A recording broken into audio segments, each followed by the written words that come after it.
আমার পতিদেবের কাণ্ড দেখুন। আমি বললাম ইউটিউব দেখে একটা লঙ্কার আচার শিখেছি, তুমি আমাকে লঙ্কা এনে দিও তো সরু সরু। ওনার আর কি সরু সরু লঙ্কা পছন্দ হয়নি, মোটা মোটা লঙ্কা এনে দিয়েছেন।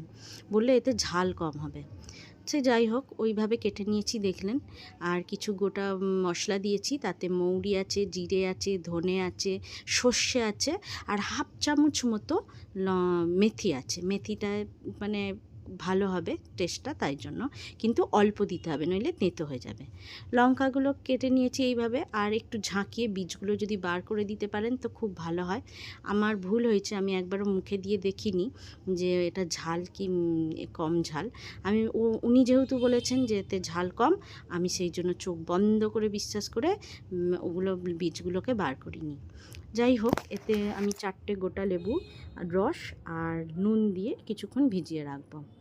দিয়ে সর্ষের তেল দিতে হয়, সবাই জানেন আচারে সর্ষের তেল দিতে হয়। আর সর্ষের তেলটা একটু গরম হয়ে গেলে তাতে আমি একটুখানি হিং দিচ্ছি। ওই হাফ চামচ মতো হিং দেবেন, একটু বেশি করে হলুদ দেবেন, আর একটুখানি কাশ্মীরি লঙ্কা গুঁড়ো দেবেন, এটা কালারের জন্য।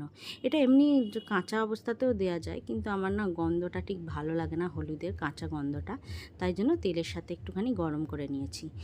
দিয়ে এদিকে ততক্ষণে লঙ্কাটা আর কি ভিজে গেছে, লেবুর সাথে আর নুনের সাথে ভিজে একটু নরম হয়ে গেছে।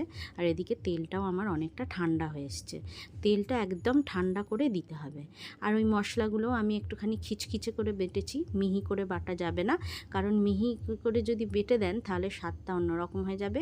আর এই যে মশলাটা যখন আপনার মুখে পড়বে তেলের সাথে, তখন কিন্তু অন্যরকম স্বাদ পাওয়া যাবে, তাই জন্যই একটু খিচখিচে করে বাটার দরকার। এবার তেলটা যখন একদম ঠান্ডা হয়ে যাবে তখনই কিন্তু এই মিশ্রণটার মধ্যে দিতে হবে। গরম তেল কিন্তু খবরদার এতে দেয়া যাবে না, কারণ গরম তেল দিলেই নাকি লঙ্কাগুলো একদম নরম হয়ে যাবে।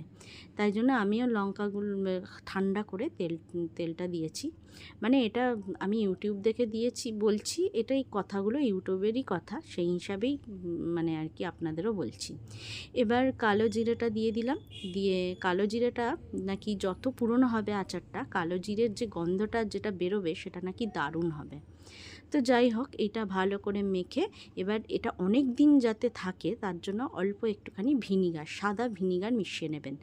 আর এটা কাঁচের জারে রাখার চেষ্টা করবেন আমার মতে বলে, কারণ প্লাস্টিকের জারে না রাখাই ভালো। দারুণ